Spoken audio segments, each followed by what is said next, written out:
नमस्कार, संवाद live TV मध्ये आपले स्वागत। राज्याच्या कानाकोपऱ्यातील महत्त्वाच्या बातम्यांचा वेगवान आढावा घेऊयात संवाद सुपरफास्ट।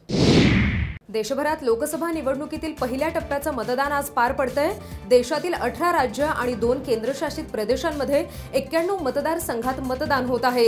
यामध्ये राज्यातील वर्धा, रामटेक, नागपूर, भंडारा गोंदिया, गडचिरोली, चिमूर, चंद्रपूर, यवतमाळ, वाशिम या ठिकाणी मतदान होतंय। आज सकाळपासून मतदानाला सुरुवात झाली आहे।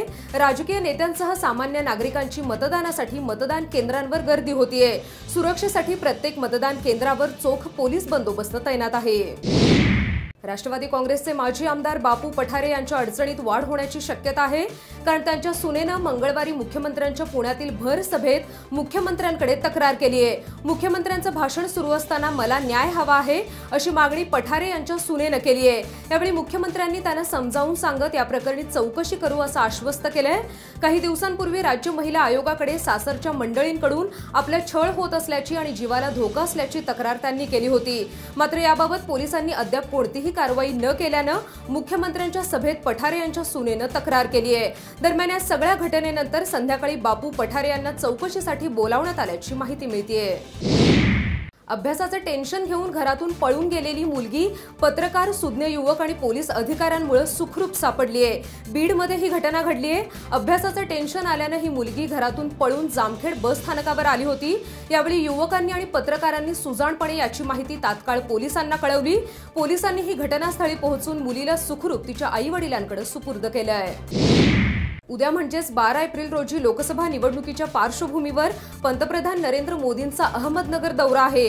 मोदी नगर शहरात येणार असल्यामुळे सध्या शहरातील अनेक सार्वजनिक कामांना चांगलाच वेग आलाय। महापालिकेकडून दुर्लक्षित असलेल्या अनेक रस्त्यांची डागडुजी, खड्डे बुजवणं तसंच सार्वजनिक स्वच्छता करण्यात आली। मोदी येणार असल्यानं महापालिकेनं धावपळ करत ही सगळी तयारी केल्यानं मोदींचा नगर दौरा सामान्य नागरिकांच्या मात्र चांगलंच पथ्यावर पडल्याचं दिसून आलंय।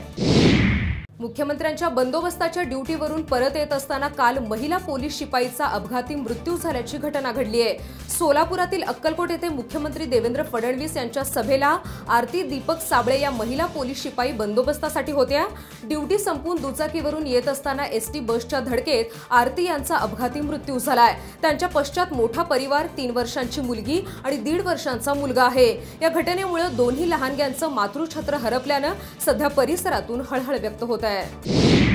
विरोधी पक्षनेते राधाकृष्ण विखे पाटील यांचे ज्येष्ठ बंधू डॉक्टर अशोक विखे यांनी राधाकृष्ण विखे यांच्यावर गंभीर आरोप केलेत। प्रवरा मेडिकल ट्रस्टला दहशतवादी जाकीर नाईक यांच्याकडून 2 कोटी रुपयांची देणगी मिळाली आहे असा आरोप त्यांनी केलाय। सोबतच राधाकृष्ण विखे विरोधी पक्षनेते झाल्यापासून भाजपशी त्यांचं साटोलोटा आहे असं देखील अशोक विखे म्हणाले। तसेच यंदा नगर दक्षिण लोकसभा निवडणुकीमध्ये डॉक्टर सुजय विखे यांच्या विरुद्ध प्रचार करणार असल्याचं देखील त्यांनी सांगितलंय। काल जाहीर सभेमध्ये भाजप कार्यकर्त्यांमध्ये तुंबळ हाणामारीची घटना घडली आहे। जळगाव मतदारसंघात भाजपनं आयोजित केलेल्या मेळाव्यामध्ये ही हाणामारी झाली। हे भांडण मिटवण्यासाठी मध्यस्थी करणाऱ्या जलसंपदा मंत्री गिरीश महाजन यांनाही धक्काबुक्की झाली आहे। भाजपचे जिल्हाध्यक्ष उदय वाघ आणि माजी आमदार डॉक्टर BS पाटील यांच्यात हा वाद झाला आणि याच वादाचं पर्यावसन मारामारीत झालं। पक्षांतर्गत वादविवाद आणि नाराजीमुळे ही हाणामारी झाल्याची माहिती मिळतेय। काल रात्री उशिरा याबाबत गुन्हे दाखल करण्याची प्रक्रिया सुरू होती। विद्यार्थीप्रिय प्राध्यापक आणि एक व्यासंगी व्यक्तिमत्व अशी ओळख असणारे डॉक्टर विजय देव यांचं आज सकाळी दुःखद निधन झालंय। पुण्यातील त्यांच्या राहत्या घरात प्रदीर्घ आजारानं डॉक्टर विजय देव यांची प्राणज्योत मालवली।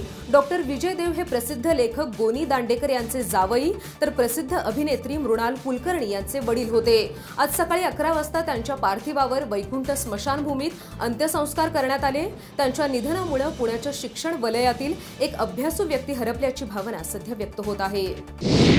नवीन घडामोडी जाणून घेण्यासाठी पाहत रहा संवाद लाईव्ह टीव्ही।